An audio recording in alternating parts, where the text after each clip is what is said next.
Hello everyone, this is Sapna Advani and today we are starting with the chapter first of science of class 10th. The name of the chapter is chemical reactions and equations. Well, before starting the full chapter, क्या हम लोग एक point पे focus कर सकते हैं? Reactions क्या होते हैं? क्योंकि रिएक्शंस पता चलेगा तो हम उनको केमिकल के साथ मर्ज करेंगे, केमिकल के साथ मर्ज करेंगे तो हमें पता चलेगा इक्वेशंस कैसे लिखनी है। तो हमें पहले वो सोचना है कि रिएक्शन क्या होता है। वेल, रिएक्शन का मतलब ये होता है कि कोई भी जब सिचुएशन आती है उसके सामने जो रिस्पॉन्ड किया जाता है to the non living things, जो भी चीज़ें होती है हमारे पास, बिकॉज हम केमिकल बात कर रहे हैं केमिस्ट्री के हिसाब से, तो हम नॉन लिविंग थिंग की बात करेंगे। तो नॉन लिविंग थिंग्स जो रहती हैं वो जिस तरीके से रिस्पॉन्ड करती हैं उसमें कुछ ना कुछ एक नया कंपाउंड निकल जाता है, कुछ ना कुछ नई चीज़ें, ठीक है, या तो फिर कुछ खराबी हो जाती है, पर कुछ ना कुछ तो रिस्पॉन्ड होता ही है। उसको हम लोग कहते हैं रिएक्शन। नहीं समझे? देखिए, अगर हम एग्जाम्पल ले लेते हैं, सपोज कि दूध जो है वो हम लोग फ्रिज में रखना भूल गए, ठीक है, और वो पूरी रात पूरा दिन जो था वो बाहर ही हो गया, हमने फ्रिज में रखा ही नहीं। सीज़न कैसा है मैम? सीज़न गर्मियों का है। तो अगर समर सीज़न में दूध को बाहर रखा जाएगा क्या होगा? यस, ठीक है, दूध जो है वो फट जाएगा, खराब हो जाएगा। तो क्या हुआ? एज पर द सिचुएशन दूध ने क्या रिस्पॉन्ड किया? रिएक्शन हुआ उसके अंदर, ठीक है, सिचुएशन के हिसाब से, टेम्परेचर के हिसाब से वो फट गया, मतलब खराब हो गया। तो इस तरीके के रिस्पॉन्स को हम लोग रिएक्शंस कहते हैं। रिएक्शंस बेसिकली दो टाइप के होते हैं। एक होता है हमारा फिजिकल रिएक्शन और दूसरा होता है हमारा chemical reaction. Well, physical reaction मुझे ज़्यादा समझाने की ज़रूरत नहीं है, आई होप कि आप सबको आइडिया है ही। फिजिकल रिएक्शन जिसमें स्टेट ऑफ मैटर से कन्वर्जन होता है, सॉलिड से लिक्विड हो गया, लिक्विड से गैस हो गया, गैस से लिक्विड हो गया एंड लिक्विड से सॉलिड। आपने चैप्टर नंबर फर्स्ट में ही देखा था, स्टैंडर्ड 9th में, ठीक है, जिसके अंदर हम लोग कन्वर्जन्स की बात करते थे, इवेपोरेशन मेथड, सब्लिमेशन मेथड। तो यही जो सारे मेथड है वो फिजिकल रिएक्शन के ही पार्ट्स हैं। कैसे, क्या है इसका? तो इसके अंदर जैसे फिजिकल रिएक्शन की हम बात करते हैं तो आपने बर्फ़ निकाल दी रेफ्रिजरेटर में से और बाहर रख दिया, बर्फ़ सॉलिड फॉर्म, बाहर रख दिया लिक्विड फॉर्म। अब उसी पानी को, जो बर्फ़ से पानी बन गया लिक्विड फॉर्म, उसी को अगर आप लोग बर्नर पे रखते हैं और उसको ऑन करते हैं, स्टीम निकलेगी। That means the conversion of liquid into the gaseous state. तो इस तरीके से जो स्टेट्स में कन्वर्जन होता है उसको हम लोग कहते हैं फिजिकल रिएक्शन। अब बेसिकली इसके अंदर पीछे आने का रास्ता होता है, मतलब कि कम बैक इसके अंदर हो सकता है।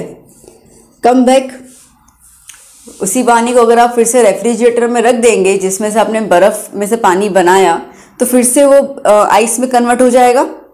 अगर आप पानी को वेपराइज कर रहे हो हीट देकर, आपने उसके ऊपर ढक्कन रख दिया, कोई लिड रख दी, तो क्या होगा? जब स्टीम ऊपर जाएगा तो लिड के वहाँ पे जमा होके फिर से वो वाटर ड्रॉपलेट्स में कन्वर्ट हो जाएगा। तो क्या कर रहे हैं, ठीक है, फिर से रिवर्स होना पॉसिबिलिटी है, फिर से वापस आना पॉसिबिलिटी है।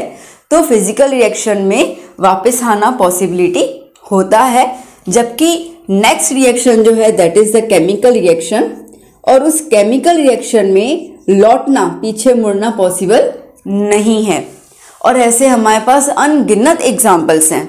अगर आप सुबह उठते हैं नींद से, तब से सोचे रात के सोने तक, आपके पास न जाने कितने आपके रेगुलर लाइफ में ही एग्जाम्पल्स आपको दिखेंगे जो आपको केमिकल रिएक्शन का एग्जाम्पल देंगे। कैसे? देखिए, अंगूर, लेट्स टेक, ठीक है, ये हम अंगूर ले लेते हैं, ठीक है, दीज आर द फ्रेश, आप देख सकते हैं, ठीक है, फ्रेश अंगूर है ये। अब अगर इनको मैं 2 से 3 दिन बाहर समर सीजन में ऐसे रख देती हूँ, ठीक है, क्या हो जाएंगे ये? यस, यू आर राइट, ये हो जाएंगे फर्मेंटेड। फर्मेंटेड इसका मतलब क्या हो जाएगा? इनका कलर, टेक्सचर, ठीक है, टेस्ट सब चेंज हो जाएगा। यू कैन सी ये हमारे रेगुलर लाइफ का एग्जाम्पल है, ठीक है। ऐसे बहुत सारे एग्जाम्पल्स आप ले सकते हैं। आप एप्पल काट कर रख दीजिए, आफ्टर 10 सेकंड 10 मिनट्स, ठीक है, कुछ टाइम के बाद आप देखेंगे उसके ऊपर एक रेड कलर की लेयर जमा हो जाएगी, that is the chemical reaction. अगर हम लोग एक और बात करते हैं, मिल्क, ठीक है, पौष्टिक आहार, अगर हम लोग उसको बाहर रख दे, एज आई टोल्ड यू, फट जाना, ठीक है, तो बेसिकली वो दही में कन्वर्ट हो जाता है, कर्ड में। अच्छा, अब आप मुझे बताइए, जब ये दूध दही में कन्वर्ट हो जाएगा तो क्या फिर से ये दही को हम लोग दूध में कन्वर्ट कर सकते हैं? नहीं, ठीक है। जो अंगूर ग्रेप्स खराब हो गए थे, क्या फिर से हम लोग उनको फ्रेश ग्रेप्स में कन्वर्ट कर सकते हैं? नहीं। तो इसके लिए केमिकल रिएक्शंस में रिवर्स होना पॉसिबिलिटी नहीं है। बट हाँ, केमिकल रिएक्शन में एक और बात अच्छी है, नो कमबैक, वो तो आएगी आपके पास। दूसरी इसके अंदर ये है कि जो भी कन्वर्जन हो जाता है उसमें से हम लोगों को एक नया प्रोडक्ट मिलता है विथ डिफरेंट प्रॉपर्टीज। उनकी प्रॉपर्टीज सबकी डिफरेंट होती है, ठीक है। दही का दूध आप अगर बिना शक्कर के पिए, then also you will find some sweetness, okay, in the milk. और अगर आप दही खाते हैं बिना शक्कर के, तो आपको उसके अंदर खट्टा खट्टापन फील होगा, कन्वर्जन हुआ, ठीक है, स्वीटनेस टू सॉरनेस। तो ये जो सार नेचर आ जाता है, it is nothing but the chemical reaction. So हम इस चैप्टर में इन्हीं केमिकल रिएक्शंस के बारे में देखेंगे और हम ये भी देखेंगे कि इनको चेक कैसे किया जाता है, किस टाइप के रिएक्शंस होते हैं, many more things. So now will see the chemical reactions. हमने अभी बहुत सारे एग्जांपल्स देखे केमिकल रिएक्शंस के। केमिकल रिएक्शन का अगर हम डेफिनेशन बात करते हैं, so it is a change in which one और मोर सब्सटेंस, एक और एक से ज्यादा चीजें, सब्सटेंस रिएक्ट्स, आपस में रिएक्ट करती हैं टू फॉर्म न्यू कंपाउंड, नया कंपाउंड बनाने के लिए, with entirely different properties. Entirely different properties, as I told you about the milk and the curd, ठीक है, स्वीटनेस एंड द सारनेस। तो इस तरीके से पूरी प्रॉपर्टी चेंज हो गई। फर्मेंटेशन ऑफ ग्रेप्स, तो पूरी प्रॉपर्टीज जो है वो बिल्कुल बदल जाती हैं, उनको हम लोग बोलते हैं केमिकल रिएक्शन। अब यहां पर जो उन्होंने कहा है कि it is a change in which two और मोर सब्सटेंस रिएक्ट, तो रिएक्ट कर रहे हैं, जो सब्सटेंस रिएक्ट करते हैं उनको हम लोग कहेंगे रिएक्टेंट, ठीक है। अब आप एग्जांपल देख लीजिए, जैसे ए और बी, ये होता है arrow, it is symbolic form of the chemical reaction.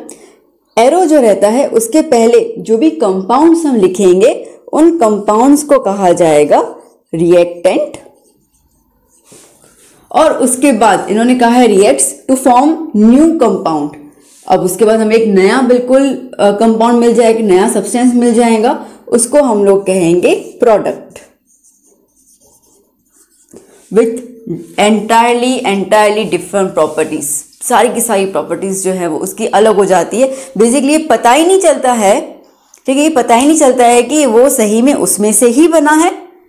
आज अगर एक कोई एलियन आ जाए और उसको मैं दही खिलाऊं, तो उसको पता चलेगा कि ये दही जो है दूध से बनी हुई है, क्योंकि वो एलियन था, उसको पता ही नहीं दूध क्या होता है, दही क्या होता है, प्रॉपर्टी बिल्कुल अलग है, ठीक है। तो सारी की सारी प्रॉपर्टीज जो हैं वो चेंज हो जाती है और वो ओरिजिनल सब्सटेंस से मिलता जुलता लगता ही नहीं है।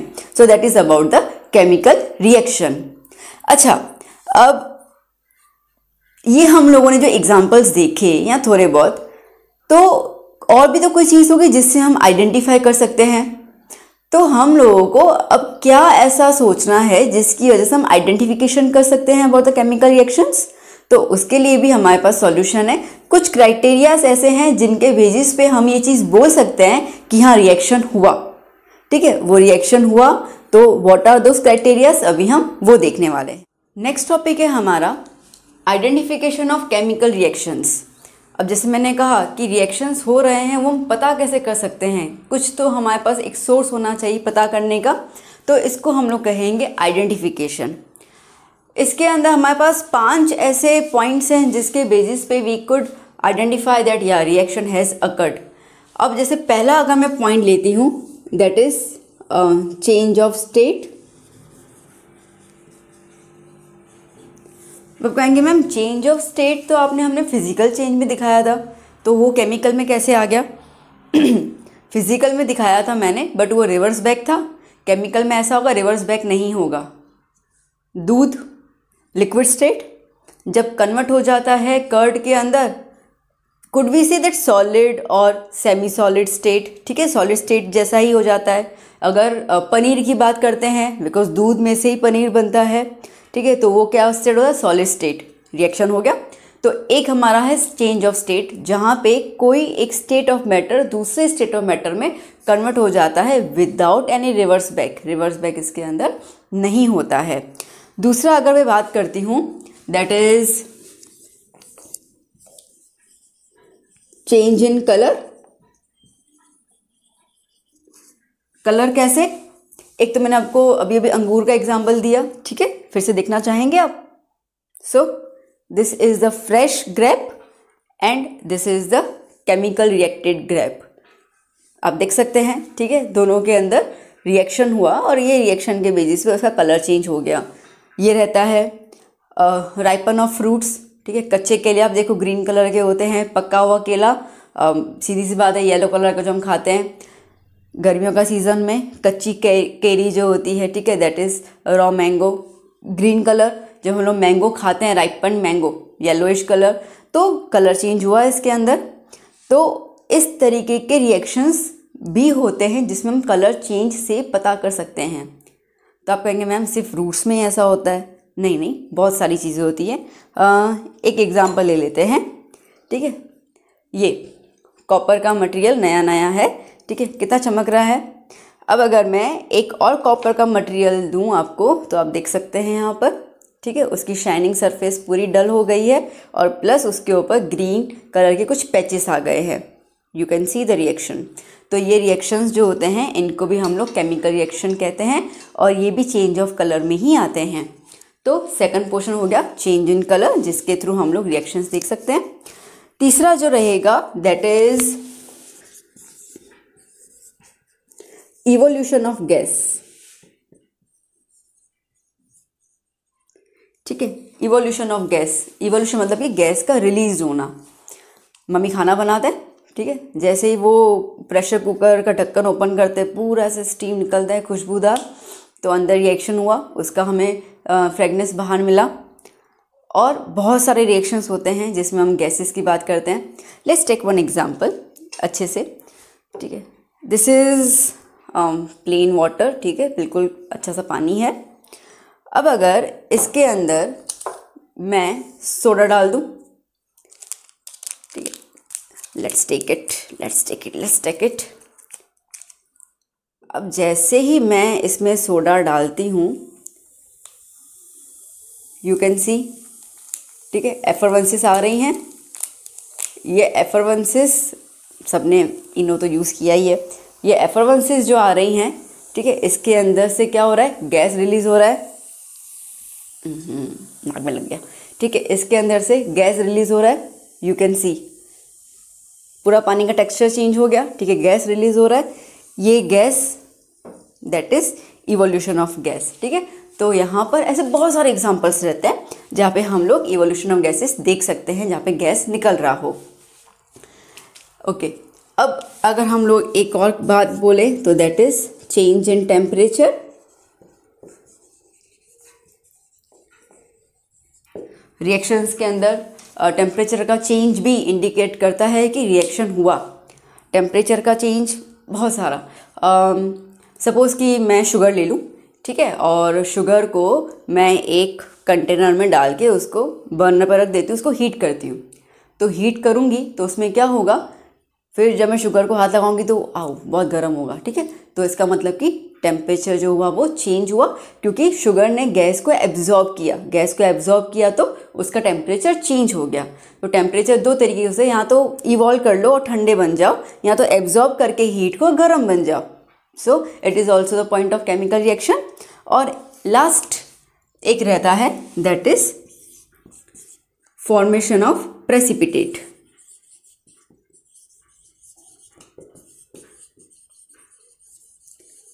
प्रेसिपिटेट इसका मतलब कोई सॉलिड रेसिड्यू बनना, उसको हम लोग प्रेसिपिटेट कहते हैं।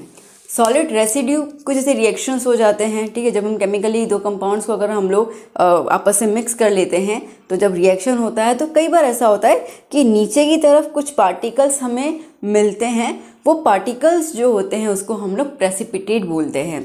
तो इसमें हम लोग आगे और एग्जांपल्स की जब बात करेंगे in this chapter when will go in detail, at that time you will understand कि प्रेसिपिटेट्स का फॉर्मेशन किस एग्जांपल्स में आता है। ऐसे बहुत सारे हैं। तो फाइनली हमने 5 इंडिकेशन देख लिए केमिकल रिएक्शन के। पहला हमने देख लिया change of state, then change in colour. Change of state में शुगर वाला एग्जांपल भी ले सकते हैं, क्योंकि जैसे मैंने कहा कि आप शुगर को मेल्ट करेंगे, ठीक है, तो उसका कलर चेंज होगा, तो वो भी इसमें आता है। वाइट शुगर से वो ब्राउनिश कलर में कन्वर्ट हो जाएगा, और स्टेट में भी सॉलिड शुगर से वो लिक्विड शुगर में कन्वर्ट हो जाएगा। फिर आता है इवोल्यूशन ऑफ गैस। अभी मैंने एक्सपेरिमेंट देखा। Change in temperature, temperature change हो जाता है either by absorbing the heat energy or by releasing the heat energy. And finally the formation of precipitate, that means after the reaction we will get some unwanted material, okay, which is the byproduct, और उसको हम लोग कहते हैं formation of precipitate. I hope you enjoyed this session, और आपको समझ में आया होगा ये मैं ज़रूर होप कर रही हूँ। फिर भी if you have any doubts, okay, you can ask me. आप कमेंट कर सकते हैं। आई विल अश्योर कि मैं उनके आंसर्स ज़रूर दूंगी। एंड इस सेशन को हम लोग नेक्स्ट वीडियो में कंटिन्यू करेंगे, इस चैप्टर को आगे कंटिन्यू करेंगे। टिल देन, बाय बाय, हस्ता ला विस्ता।